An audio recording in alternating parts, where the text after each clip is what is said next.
কিভাবে যেন একটা দুর্বল উচ্চকক্ষের দিকে ঠেলে দিয়ে যাতে যে দলগুলো উচ্চকক্ষ চেয়েছে তারা যেন উচ্চকক্ষ আর প্রত্যাশা না করে। তো এখনই যদি অভিযোগ করা হয় যে উচ্চকক্ষকে দুর্বল করা, যেখানে উচ্চকক্ষ গঠিত হয় না সেখানে সবল এবং দুর্বল করার প্রশ্ন তো আসে না।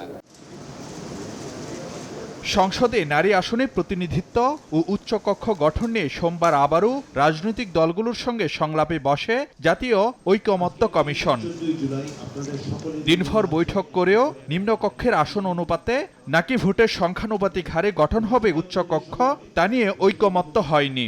এছাড়া 64 জেলা ও 12 মহানগরকে নির্বাচনী এলাকা করে উচ্চকক্ষ গঠনের যে বিকল্প প্রস্তাব দিয়েছে কমিশন সেটিকেও অস্বাভাবিক বলছে বেশিরভাগ দল। এটা আলোচনার কোনো যোগ্যতায় রাখে না এই প্রস্তাব, এবং এটা অপ্রয়োজনীয়। কমিশন একটা প্রস্তাব দিয়েছে, অর্ধেক আলোচনা হওয়ার পরে আরেকটা নতুন প্রস্তাব দেয়, এটা আরো বিভ্রান্তিকর। এই জন্য আমি টোটাল নতুন প্রস্তাবের ব্যাপারে বলেছি, একটা প্রস্তাবকে স্যাটিসফাইড করার পরে প্রয়োজন হলে অ্যানাদার অল্টারনেটিভ প্রস্তাব আনতে হবে। যে প্রস্তাব আজকে দিয়েছেন আমাদের কমিশন, যে 64 জেলা এবং সিটি কর্পোরেশন মিলে এটা স্থানীয় সরকারের সাথে একটা গুরুতর সংঘাত সৃষ্টি করবে।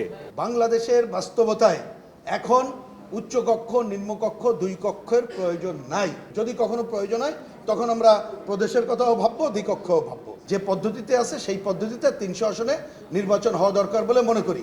এনসিপির অভিযোগ, গঠন পদ্ধতি নিয়ে বিতর্ক করে দুর্বল উচ্চকক্ষের দিকে ঠেলে দেওয়ার চেষ্টা চলছে, যদিও তা মানতে নারাজ বিএনপি। দুই একটি রাজনৈতিক দলের তরফ থেকে একটি অকার্যকর উচ্চকক্ষের প্রস্তাবনা নিয়ে এসে উচ্চকক্ষের ধারণাকেই আমাদের থেকে কমিশনের প্রস্তাবনার বা আলোচনার ঐকমত্যের জায়গা থেকে সেটাকে বাইরে রাখার একটা আলাপ আমরা এখানে লক্ষ্য করেছি। কিভাবে যেন একটা দুর্বল উচ্চকক্ষের দিকে ঠেলে দিয়ে যাতে যে দলগুলো উচ্চকক্ষ চেয়েছে তারা যেন উচ্চকক্ষ আর প্রত্যাশা না করে সেরকম একটা জায়গায় আমাদেরকে নিয়ে যাওয়ার চেষ্টা করা হচ্ছে। দ্বিকক্ষ বিশিষ্ট পার্লামেন্ট গঠনের প্রস্তাব তো আমাদের, বাকিরা কবে কখন এই প্রস্তাব দিয়েছে আমরা জানি না।